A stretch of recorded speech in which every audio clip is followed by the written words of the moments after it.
परम श्रद्धेय प्रधानमंत्री महोदय, मेरा चरण स्पर्श स्वीकार करें। नमस्कार। अभी आप लेखक भी हैं, व्याख्यान भी देते हैं, आपने बाल्मीकि रामायण भी लिखी है। जी। इतना सारा काम आप कैसे कर पाते हैं? बचपन बचा है कि वो भी चला गया है?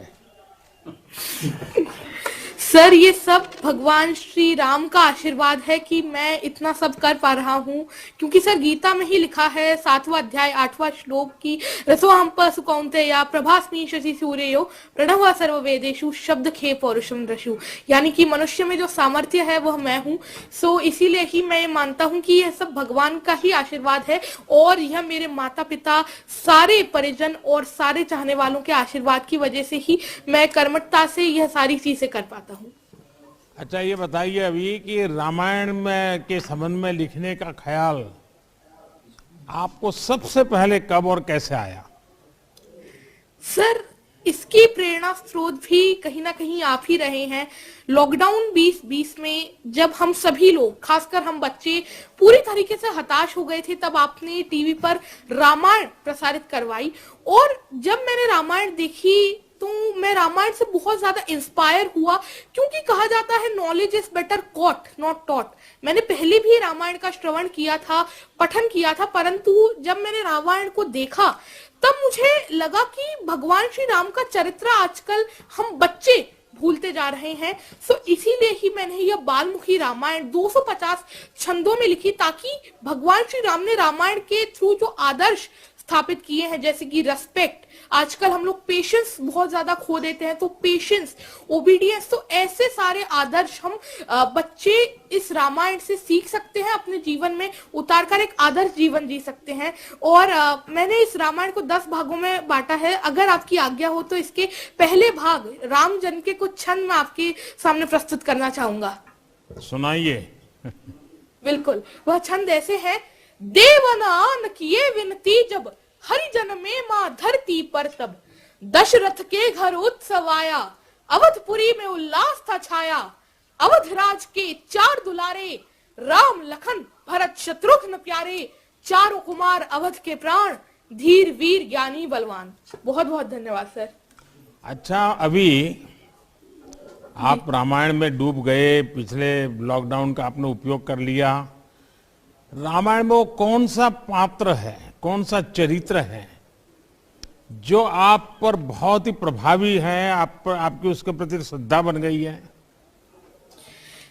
सर, ऐसे तो एक ही है, मर्यादा पुरुषोत्तम भगवान श्री राम, क्योंकि आजकल के जीवन में जीने के लिए हमें जो भी आदर्श की जरूरत है, एक आदर्श इंसान को कैसा होना चाहिए, भगवान श्री राम ने त्रेता युग में ही वह सारी चीजें दर्शा दी थी। वह कैसे सबको साथ लेकर चलते थे, कितना धैर्य वह रखते थे और सबका कितना आदर करते थे। ऐसी काफी सारी चीजें हैं जो मुझे भगवान श्री राम से सीखने को मिलती हैं। सो ऐसे आदर्श तो मेरे भगवान श्री राम ही हैं। तो अभी परिवार में सब तंग आ जाते होंगे, दिन भर तुम्हें रामायण रामायण करते रहते होंगे, तो घर के सब लोग नाराज हो जाते होंगे। नहीं सर, सौभाग्य से मेरे माता पिता मुझे सबसे ज्यादा सपोर्ट करते हैं। बचपन से ही इन्हीं से मैंने रामायण, महाभारत, गीता, इन सब का चीज सुनी, और श्रीमद् भागवतम में 7वें अध्याय में, 7वें कैंटो में लिखा है कि जब हम कोई भी आदत बचपन से ही डेवलप कर लेते हैं तो वह हमारे साथ जीवन भर रहती है। तो घर में भी जैसे कोर्ट के अंदर वकील धाराओं का उपयोग करके लड़ाई लड़ते हैं, तो तुम भी घर में शास्त्रों का उपयोग करते लड़ाई लड़ते हो क्या?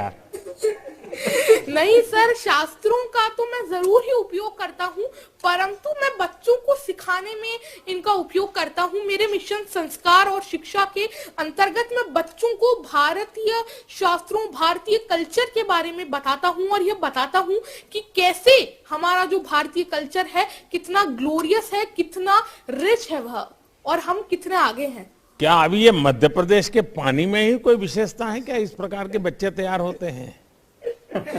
जी हाँ सर, यह मालवा भूमि तो इतनी सुंदर रही है। इसने लता मंगेशकर मैम इतने बड़े बड़े इन्होंने वीर दिए हैं। देवी देखिए, अहिल्याबाई मैं आपको एक घटना सुनाता हूँ। जी आपके एक मुख्यमंत्री उमा भारती जी मध्य प्रदेश की मुख्यमंत्री रही है। जी वो बहुत छोटी थी तब वो व्याख्यान करती थी। जी तो गुजरात में अहमदाबाद में उनका मणिनगर इलाके में व्याख्यान था। आज से करीब 45-50 साल पुरानी बात है। अखबारों में बहुत चर्चा होती थी,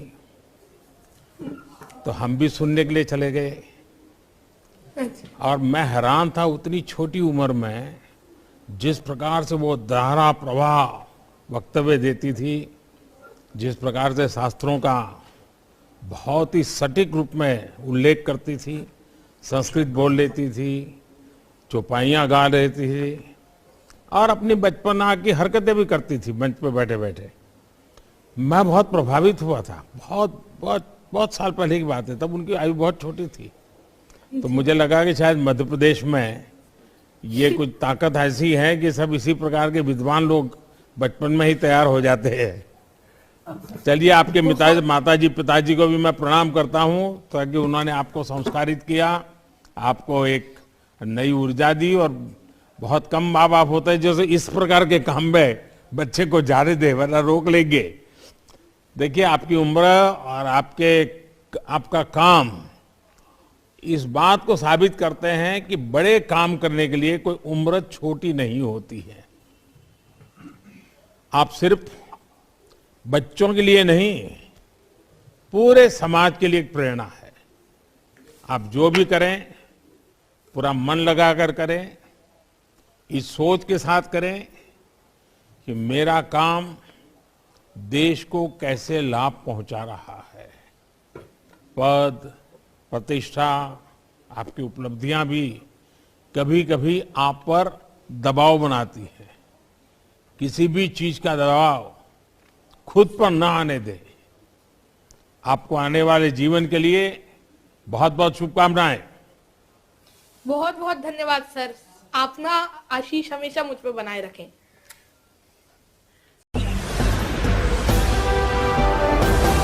आप देख रहे हैं संथाल हूल एक्सप्रेस, शोषण के खिलाफ बुलंद आवाज।